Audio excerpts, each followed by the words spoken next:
Luiz da Câmara Cascudo é um personagem pouco conhecido no Brasil.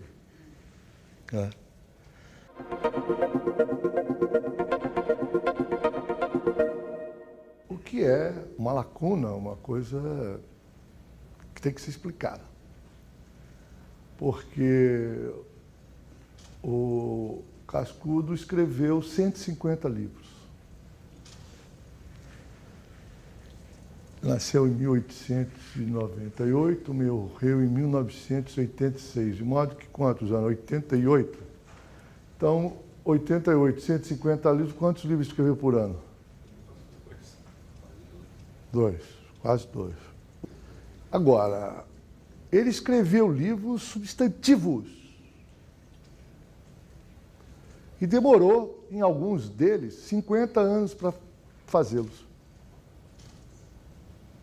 50 anos ele ficava ali,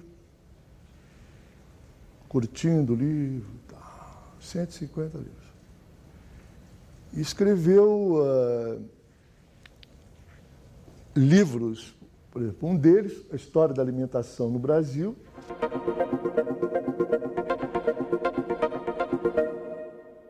É uma obra-prima. É o primeiro levantamento sistemático sobre a comida. Como é que o índio comia, o que é que o português trouxe, o que é que o negro africano trouxe, qual é a unidade do paladar brasileiro. Né? Escreveu sobre a rede de dormir, um livro lindíssimo sobre a rede de dormir, prefaciado pelo médico de Juiz de Fora, um mineiro também desconhecido, outro gênio também, que ninguém fala dele, que é o Antônio da Silva Mello, embora membro da Academia Brasileira de Letras, um médico notável, dirigiu a Revista Brasileira de Medicina. E o Cascudo perguntou a ele se a rede de dormir fazia bem para a espinha, fazia bem para a coluna. Aí ele escreveu um prefácio, dizendo que não há nada melhor para evitar dores de coluna do que dormir em rede. Cascudo era um filólogo, entendia como ninguém das expressões populares e fez um dicionário do folclore brasileiro, que não há similar no mundo.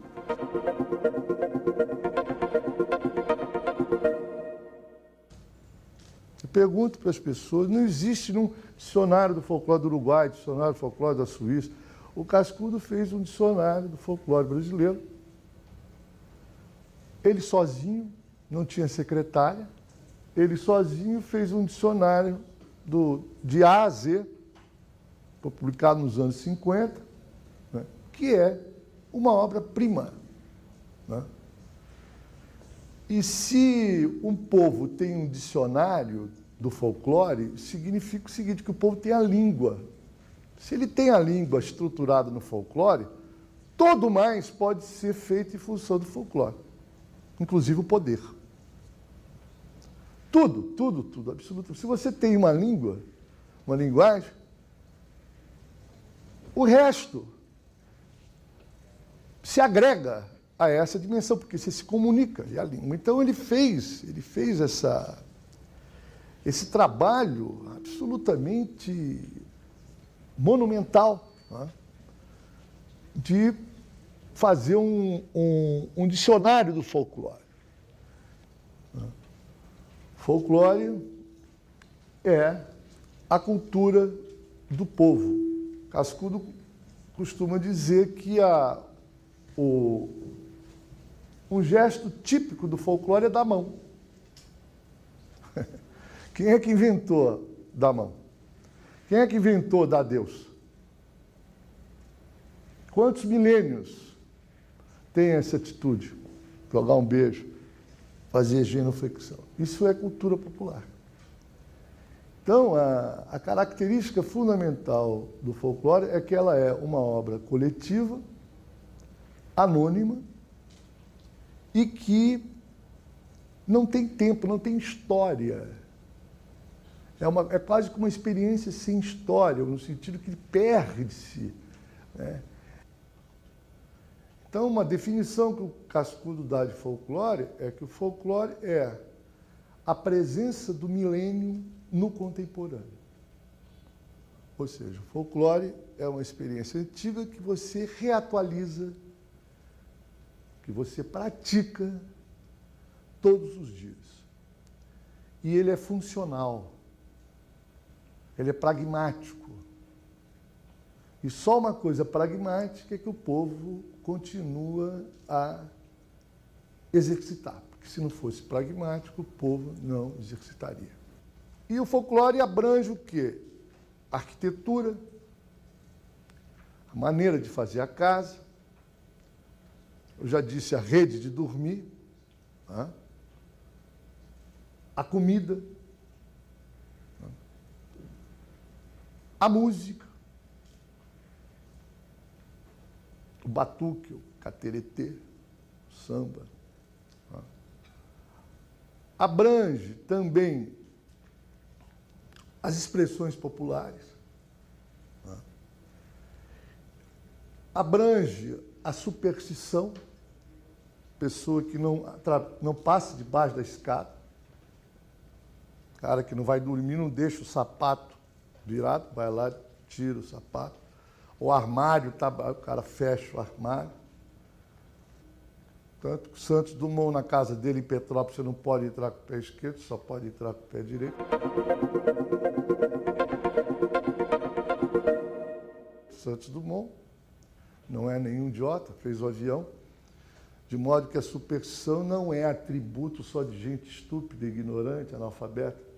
Cascudo começa diz uma frase que só o jumento não tem superstição.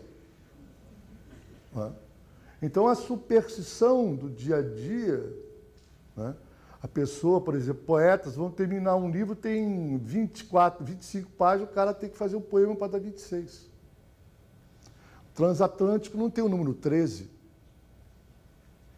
que o número 13 traz azar. Então, essa presença da superstição também é outra marca do folclore. E a superstição, segundo Cascudo, é a essência da mentalidade popular. A essência da mentalidade popular é a superstição. O que é a superstição? A superstição é aquilo que sobrevive. A maneira de você vestir o cadáver, a maneira de você colocar, como é que você coloca, se bota com o pé para fora da porta, para a cabeça. A ideia da morte do afogado, como é que a pessoa chega, chega na praia afogado, como é que você cultua o morto. Cascudo tem um livro brilhante sobre isso, chamado Anubis, que a experiência da morte vem do Egito.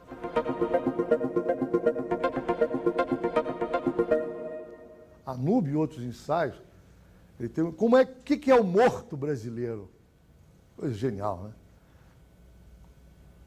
Ou seja, até na morte nós teríamos uma especificidade, uma característica. Muito embora o folclore seja universal.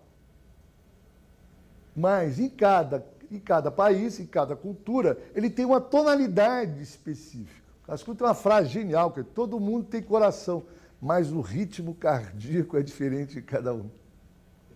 Eu acho isso de uma clarividência. Então, o folclore está em todo quanto é canto agora. O folclore brasileiro, embora tenha convergência com as outras experiências populares do mundo, nós teríamos uma nota própria, uma luz própria. E o que eu gostaria de falar hoje para vocês é justamente qual é a interpretação que o Cascudo dá para a cultura brasileira. Cultura brasileira incluindo a cultura popular e a cultura erudita. Porque o folclore é o seguinte, a experiência do folclore é a experiência ágrafa, ou seja, sem letra. Porque a base da cultura popular é a transmissão oral. Portanto, o elemento fundamental no folclore é o ouvido. É a acústica. Agora, isso não quer dizer que não haja letra também no folclore. Então, quando eu digo que o folclore é uma experiência transmitida oralmente, uma experiência ágrafa, ou seja, sem letra, isso não exclui a presença da letra também. Então no Cascudo não há separação entre a cultura popular e cultura erudita. Tanto é que eu não conheço no Brasil uma figura mais erudita que o Cascudo. O Cascudo fala, ó, eu, 40% eu aprendi lendo, agora 60% eu aprendi ouvindo. Ouvindo o quê? Ouvindo o povo. Eu ia tomar uma cerveja, se quer lá, o cara falava uma coisa e pum, ia para casa e anotava. Anotava e percebia o seguinte, que aquela frase ali estava no Dante, estava no Homero. Sei que o cara não tivesse nunca lido Dante, nem nunca lido Homero.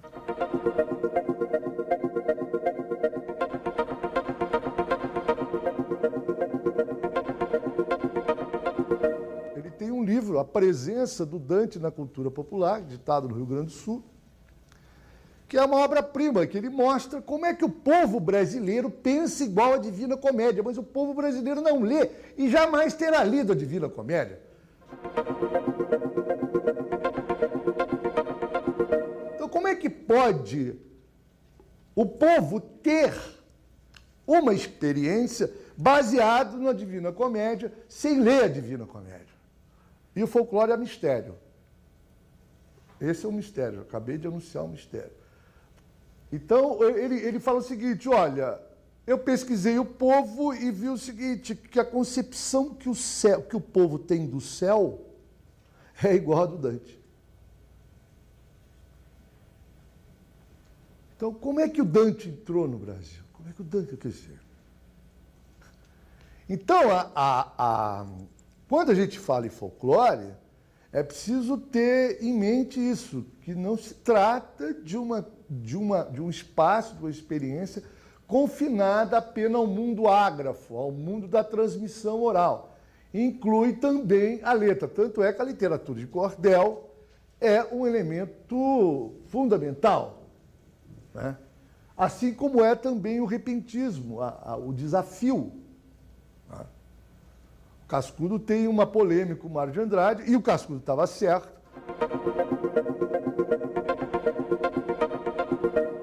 O Cascudo dizia que o desafio era grego. O Mário de Andrade achava que o desafio vinha da África. Aí o Cascudo fez lá uma pesquisa. O Roger Bastide também, que é outro sociólogo aqui, fez o curso de Ciências Sociais, também, junto com o Mário de Andrade, polemizaram o Cascudo. O Cascudo realmente está certo. O desafio vem da Grécia. Assim como Cascudo tem um livro sobre o catimbó. O catimbó é uma magia, é uma barra pesada, uma espécie de umbanda, de macumba, no Rio Grande do Norte. Catimbó. E o Cascudo chegou à conclusão que o catimbó era um processo de feitiçaria que vinha também da Europa. E é engraçado porque antes de 1928, antes do Mário de Andrade escrever o Macunaíma, o Mário de Andrade foi a Natal.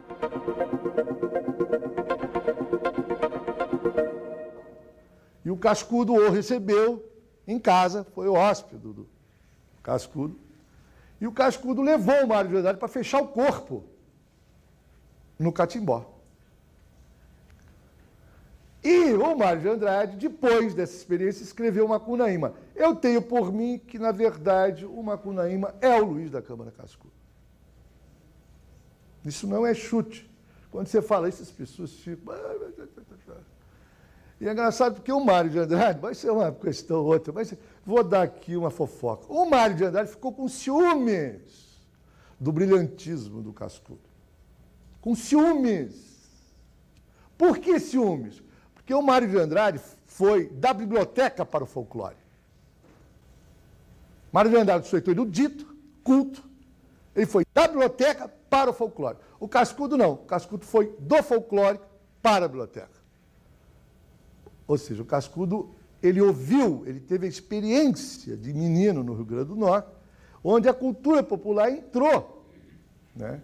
Inclusive, quando ele começou a fazer pesquisa no Rio Grande do Norte, ele era professor do liceu, o diretor queria expulsá-lo. Onde é que se viu um cara como um professor, né, fazendo pesquisa sobre macumba, sobre maconha, né? sobre coisas que não entravam no mundo acadêmico, como não entra até hoje. Então, essa presença do povo e da experiência concreta e depois a ida para a biblioteca é que diferencia o Cascudo. O folclore não está confinado ao mundo rural e nem é sinônimo de miséria. Cascudo diz o seguinte, olha, o astronauta foi à Lua, mas levou uma pata de coelho. Isso é verdade, não? Sabia disso? Ou seja, o milênio, a superstição, que é um amuleto. O que é um amuleto? É aquela coisa que você defende das forças adversas. Você imagina um astronauta, aquela com a NASA, aquilo ali é tecnologia, aquilo é alta ciência, o cara vai para a Lua e leva o quê? Uma coisa do milênio, milenar, popular, um amuleto. Então o Cascudo diz o seguinte, a indústria não mata o folclore. O desenvolvimento industrial, tecnológico, a urbanização não mata o folclore. O folclore apenas ele é remanejado. A coisa do folclore é uma argamassa psíquica que entra na infância e permanece até a morte. Inclusive, quais são os dois agentes transmissores do folclore? É a mulher e a criança. Por isso que no Brasil as grandes contadoras de histórias são mulheres. Vem cá, Bitu, não vou lá, não vou lá, não vou lá, tenho medo de apanhar. Quem é que não sabe isso? Então a mãe é que vai transmitindo, porque a mãe dela transmitiu, então ela vai transmitindo para a criança aquilo que ela aprendeu. E isso daí entra de maneira tão profunda na camada psíquica da pessoa, no inconsciente, que isso daí você não elimina mais. Por exemplo, a questão do ouvido, né? Que eu falei. Tem um livro do Cascudo também, bom, são 150 livros. Tem um livro dele chamado Locuções Tradicionais do Brasil. 500 palavras. Foram ouvidas, não lidas.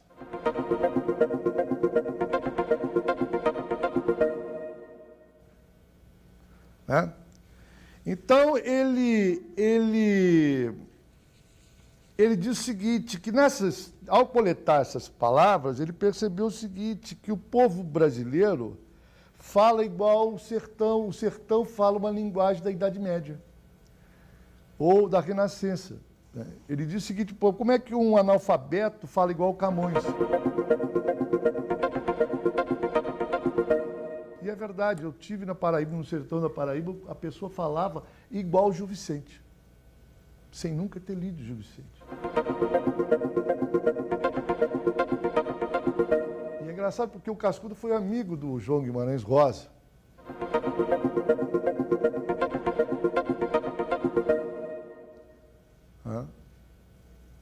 O Cascudo chamava o Guimarães Rosa de Sagarana.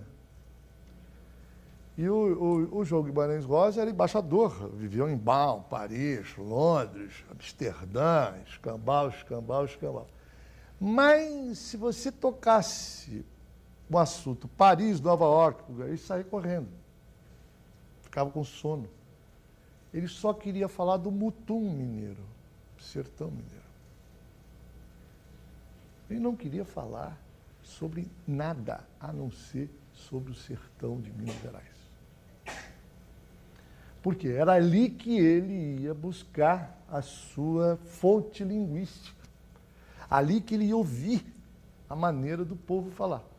Ouvia e com um talento extraordinário, com uma bagagem filológica fantástica, ele chegava e dava aquela criação, estilizava, vamos assim dizer, a acústica do povo. Tal qual, aliás, o Villa-Lobos fez.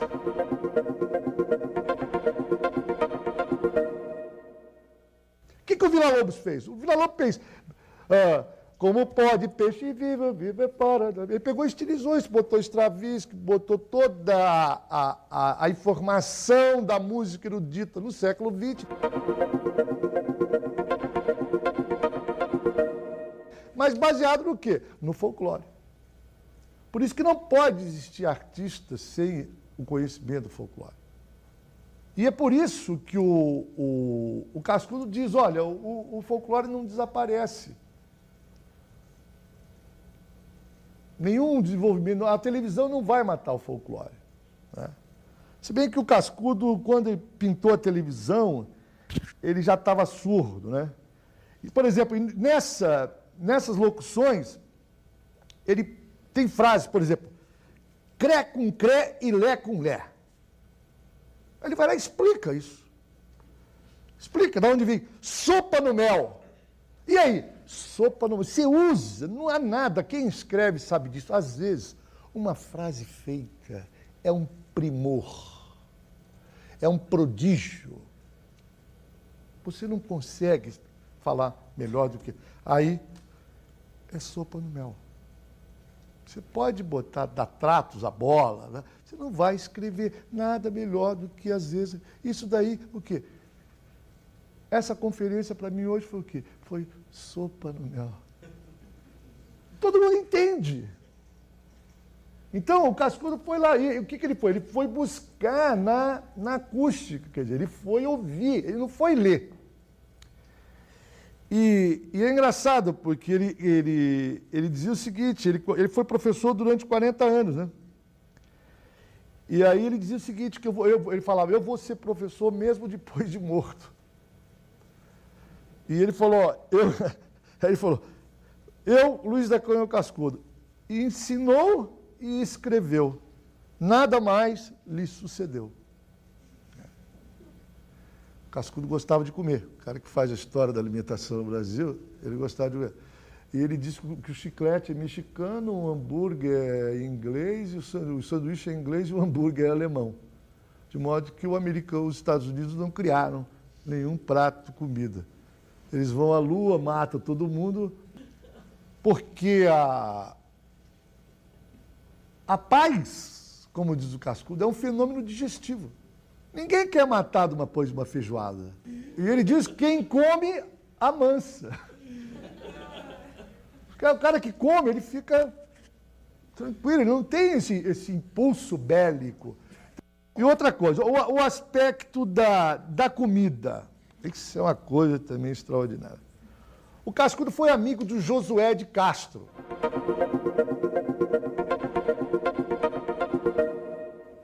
Trocaram cartas e correspondência durante 20 anos e idealizavam fazer um estudo conjunto. Você vê que loucura, né? É Josué de Castro, Guimarães Rosa, Manuel de Andrade, e esse cara ninguém conhece. É um fenômeno isso, fenômeno. Né? O Cascudo é a coisa mais revolucionária que a cultura brasileira produziu. Rezava terço, qual é o problema? Porque rezava terço, logo o Cascudo é conservador, de direita. Que isso, cara? O Brasil só vai dar certo quando o Estado materializar o saber do folclore. Porque, aliás, o Marx demorou 12 anos para fazer o Capital, o Cascudo demorou 50 para fazer a história da alimentação.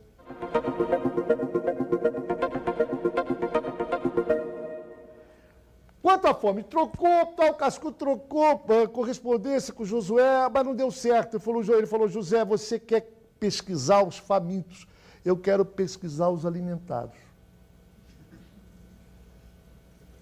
Não dá.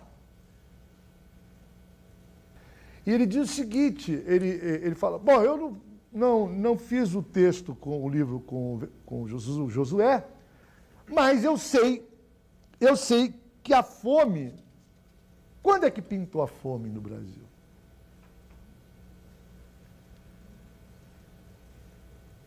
Aí ele diz, a fome não foi trazida pelos marinheiros bem nutridos de Cabral. Olhe para aqueles marinheiros assinalados e me diga se algum deles tinha alguma falta de proteína de alguma letra. Como é que você vai fazer a travessia do Atlântico faminto? Inclusive, ele disse que o que veio, o que resistiu na travessia do Atlântico foi o biscoito. Porque o resto dos outros comiam apodreciam, mas a única coisa que pintou foi o biscoito. É engraçado, porque o Oswald de Andrade fala: a massa ainda comerá o biscoito fino que eu fabrico.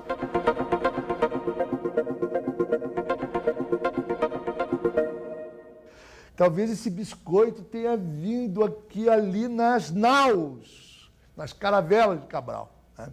Aí o Cascudo, olha, não foi o português que trouxe a fome, assim como não existia fome entre os índios. Não existia fome entre os índios brasileiros antes do século XVI. Ao contrário, existia fartura. Inclusive com um prodígio de invenção alimentar, que foi a mandioca. O Cascudo diz que a mandioca é a rainha do Brasil. O que vai acontecer com o Brasil, né? Aí eu me lembrava do Cascudo. O Cascudo falou ali: enquanto houver paladar brasileiro, existirá o Brasil. E enquanto houver farinha de mandioca, existirá o brasileiro. Ele acha que a farinha de mandioca é a nossa metafísica. Agora, ao lado da mandioca, o Cascudo tem também um estudo sobre a banana. Esse estudo é absolutamente fenomenal. Ele diz que é o seguinte, ele acha que não foi a maçã que a Eva comeu, foi a banana. E ele tem uma frase que eu gostaria que vocês me explicassem, que até hoje eu não entendi. A maçã é pomologicamente impossível no paraíso.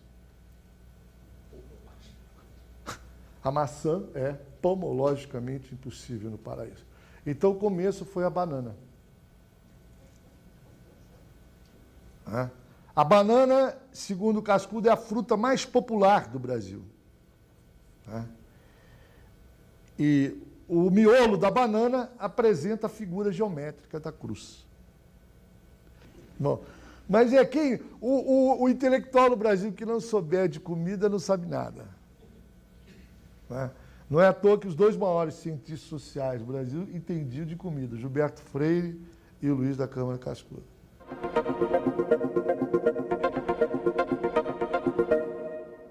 Gilberto parecia uma dama quando falava de doce. Eu sei porque eu convivi com o Gilberto Freire, fiz um livro sobre ele e sei. O Cascudo diz que o mar não dá folclore. O que vamos dizer, excita a imaginação popular é o rio, não é o mar. O mar não dá. O mar dá no máximo aquelas canções do Caíme e tal. Mas o mar, ele não produziu o imaginário popular. O rio, nós somos o país do rio. E é verdade, né? O Brasil é o país de mais água doce do mundo. Sabia disso? Depois vem o Canadá, só que metade do ano fica uma geleira. Então nós temos a maior taxa fluvial do planeta, o que é o problema, hein? Daqui a pouco o nego vai invadir. Bom, e como é que situa o folclore do ponto de vista do Brasil como um todo? O Cascudo vai dizer o seguinte, que o folclore é regional. O folclore ele se manifesta regionalmente. Por exemplo, o lobisomem trota toda sexta-feira no norte, mas no sul é o Saci-Pererê. Não existe Saci-Pererê no Maranhão. Mas existe Saci-Pererê de Minas até o Rio Grande do Sul.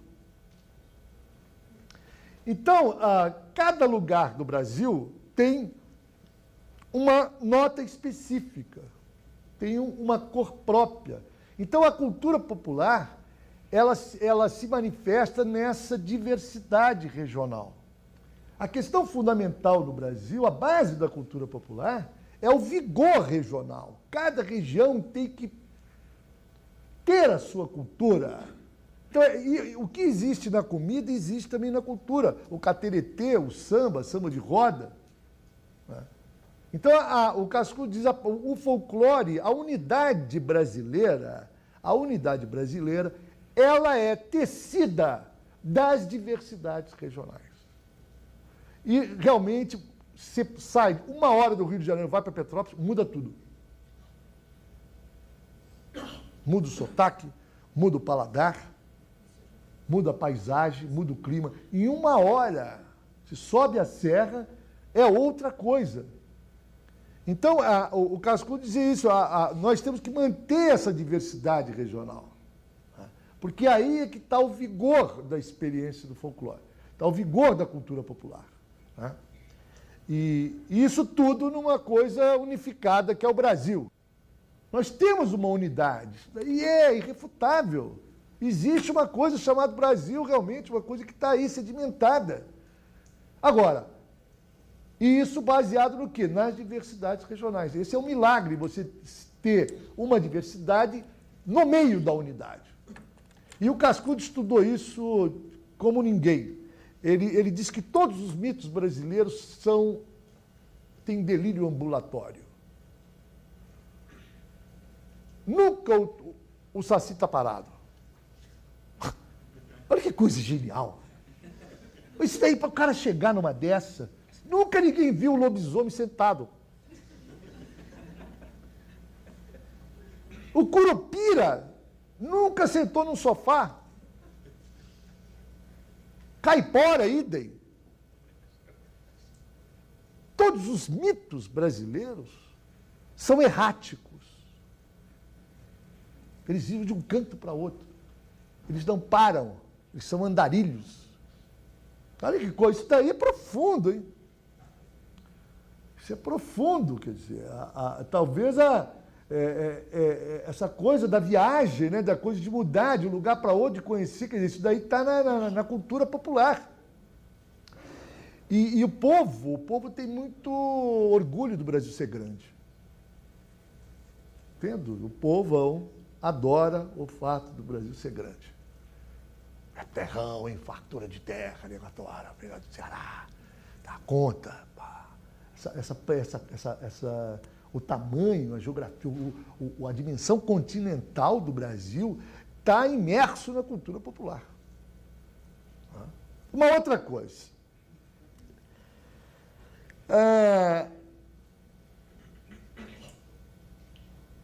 Dos 3 elementos que marcaram o Brasil, como é que o folclore vê a questão da tríade, dos 3 elementos que formaram o Brasil? O português, o índio e o negro.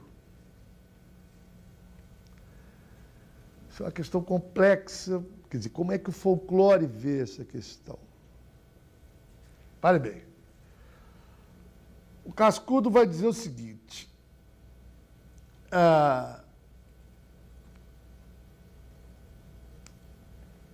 base da cultura popular, não é nem negra e nem índia. É euro-ibérica. Cascudo não foi com um preconceito, com parte-pri para chegar a essa conclusão. Ele estudou os mitos, a comida, a morte, e chegou à conclusão seguinte, que a presença ibérica, ou seja, portuguesa e espanhola na cultura brasileira, é muito mais forte do que a contribuição africana e a contribuição indígena. E mais, ele estabelece uma relação percentual. Ele diz o seguinte: 5 português, 3 índio e 1 negro. Aí o Cascudo cita, olha aqui. Jurupari, Curupira, Boitatá, Tupã, Mula Sem Cabeça, Mães d'Água. Todos esses mitos, a base veio de Portugal. Então ele diz o seguinte, ó, não há nenhum que se arrogue a ter imunidade, os mitos. Mito negro apenas atino com o quibungo. Europeu puro não avistei. Indígena 100%, idem. No máximo ou no mínimo, são continentais. Ou seja, existe o negro é uma entidade autônoma, ele tem a sua cultura, ele junta com o índio que tem a sua cultura e que junta com o português. Os três têm uma identidade.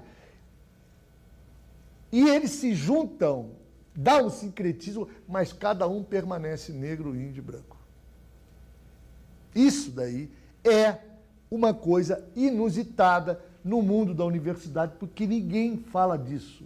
Porque há uma ideia generalizada que a base da cultura popular é africana, é negro. Não é verdade. Né? Pelo menos é o que o Cascudo fala aqui, olha aqui. Ó. Ele diz o seguinte, o feitiço veio da Grécia.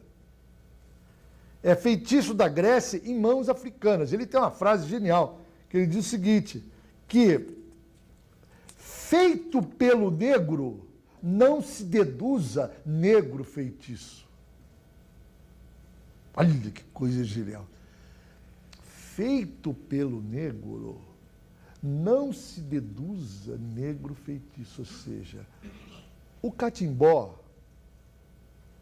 o ebó, a coisa feita, a encruzilhada, a hora que você vê aquela farofa, a cachaça, o despacho, pode ser feita pelo negro, mas a origem veio da Grécia, ou seja, veio da Grécia, passou pela Península Ibérica e o português trouxe para cá. Tanto isso é verdade que ele escreveu um livro sobre catimbó e botou um título grego, Meleagro, que é o deus do feitiço grego. É de uma sofisticação que eu não vejo similar no mundo universitário. Uma sutileza, olha, eu vou estudar o catimbó, o processo de feitiçaria, mas eu sei que o processo, a gênese desse processo vem da Grécia. Então eu vou botar o nome de Meleagro, que é o deus do feitiço. Então, no mito, se o feitiço não é africano, então isso significa que a base da cultura popular, também da superstição, não é africana, e é euribérica. E a música, professor? A música também. Está aí também. O samba é um bigado, mas a base, o Villa-Lobos, por exemplo, o Villa-Lobos não tem samba. É raríssimo. Tem uma macumba só. Mas você vê que o Villa-Lobos comprova o que o Cascudo fala. A base, mesmo na música, toda a questão da tonalidade, tudo isso é europeu. E a capoeira? A capoeira é de Angola. A capoeira ele fala que é de Angola. Né? Mas tem outras coisas. Eu vou aqui, tem uma coisa aqui que é interessante, essas permutas que ele fala. Né? Olha aqui, ó. Os mitos brasileiros vêm de 3 fontes essenciais. Portugal, indígena e África. A colocação é proposital, ou seja, Portugal, Índia e África. Ele botou proposital. Olha aqui, ó.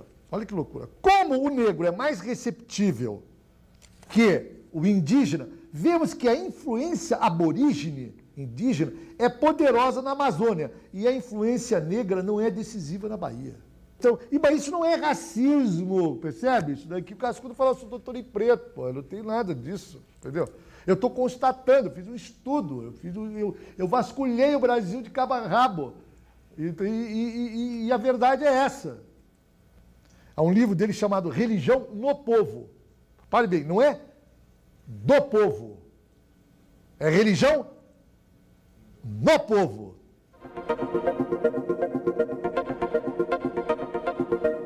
Livro lindo. Também demorou uns 40, 50 anos para fazer. Livrinho, esse livro é uma obra-prima, é uma coisa de louco, uma coisa de louco. Aí ele diz o seguinte, olha, para dizer o seguinte, como é que a religião também, a base euribérica. Ele diz o seguinte: mães de terreiro, babalorixás, fazem questão de sepultura e exéquias católicas. Céu do Padre Eterno e não de Olorum. Então o cara pode fazer a macumba, mas ele quer ser enterrado de acordo com a liturgia católica. Sabemos todos que as altas hierarquias do candomblé pedem extrema-unção, encomendação e sepultamentos ortodoxos. Então, ele diz o seguinte, né? O português de 1500 foi a base e cúpula dos fundamentos religiosos do Brasil. 2. O português não está apenas no sangue e na voz, mas constitui uma permanente motora no mecanismo da mentalidade popular. A catequese infiltrou-se na mentalidade brasileira nas manhãs do século XVI e segue marcha sem solução de continuidade. O homem coletivo é uma modificação silenciosa dessa base inaugural. O português é quem trouxe a vivência do morto para o Brasil. Ou seja, toda a base da cultura popular, ele vai dizer que a base veio de Portugal. Por quê? Porque nós nascemos do encontro feliz. Nós nascemos na província mais bela do mundo, onde tem sol permanente e água, que é a base da fartura. Sol e água. E isso daí está repercutido no folclore. Eu escrevi esse livro, Salvação da Lavoura, o roteiro da fartura para o povo brasileiro.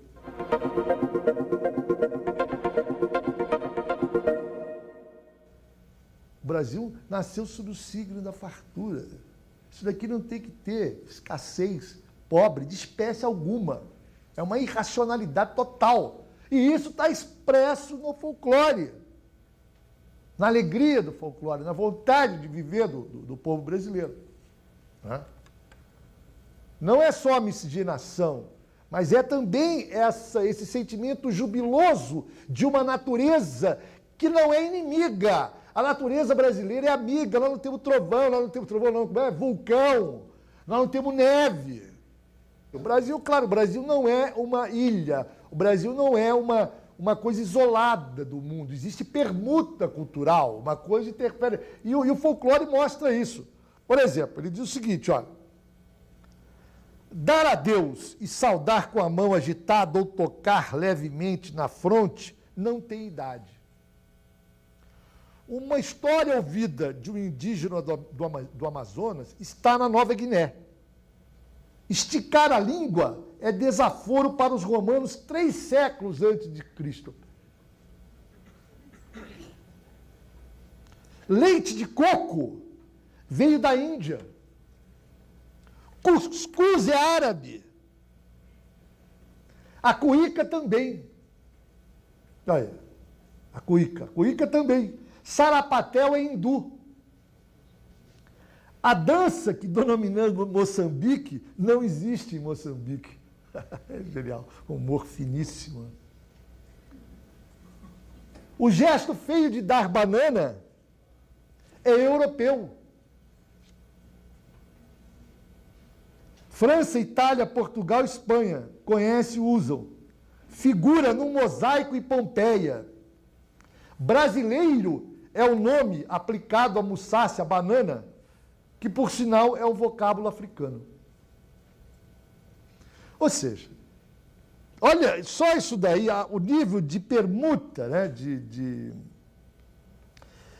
Então, ele diz, mas o que é o brasileiro? Ele fala, o brasileiro fácil é saber no que acredita e bem difícil precisar no que não crê. E ele fala, mas Cascudo, é o seguinte, o esperto acredita, faz uso, o otário duvida. Titica de galinha é bom para acabar com a espinha? É, duvido. O esperto vai lá e passa e cura. Por exemplo, um livro dele, Marquês de Olinda e seu tempo.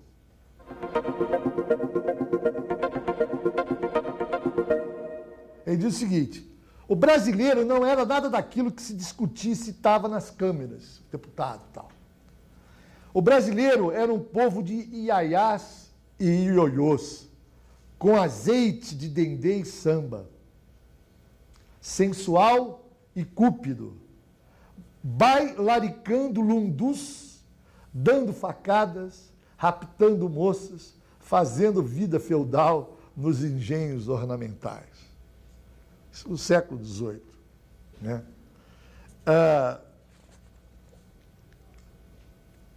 Mas ele diz o seguinte, por exemplo, a questão da comida, ele fala, nunca um brasileiro dispensou adoçar a boca depois de salgar o estômago.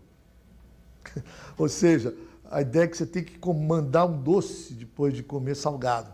Isso é uma coisa brasileira. A quantidade, por exemplo, o doce. Nenhum doce veio do africano nem do índio. A doçaria é totalmente portuguesa.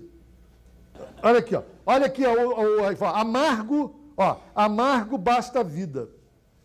Ninguém sacudido pela ira mastiga um doce.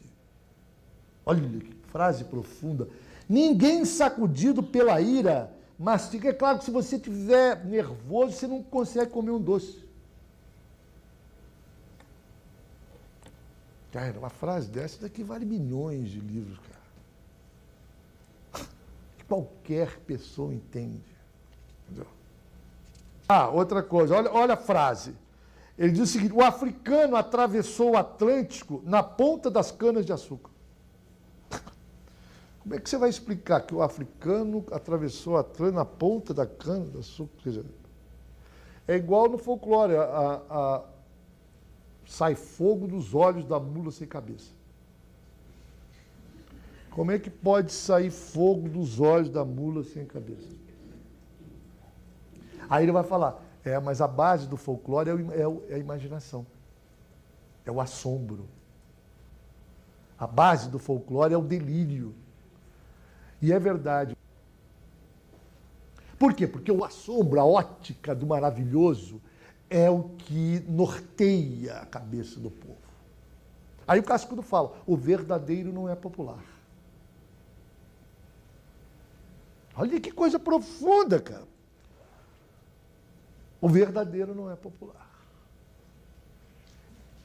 Então isso daí vamos assim dizer, é a dinâmica da cultura popular. Né? Tanto é, por exemplo, que qual é o hábito de você chegar, vai tomar cana pro santo. Isso daí, o Cascudo pensava que fosse negro. Não é, isso daí veio da Grécia. A frase Saravai Ogum não é africana. Então o Cascudo vai mostrando tudo desses hábitos do cotidiano do povo. Entendeu? Por exemplo, comer o Lampião não comia, de forma nenhuma, com revólver na cinta.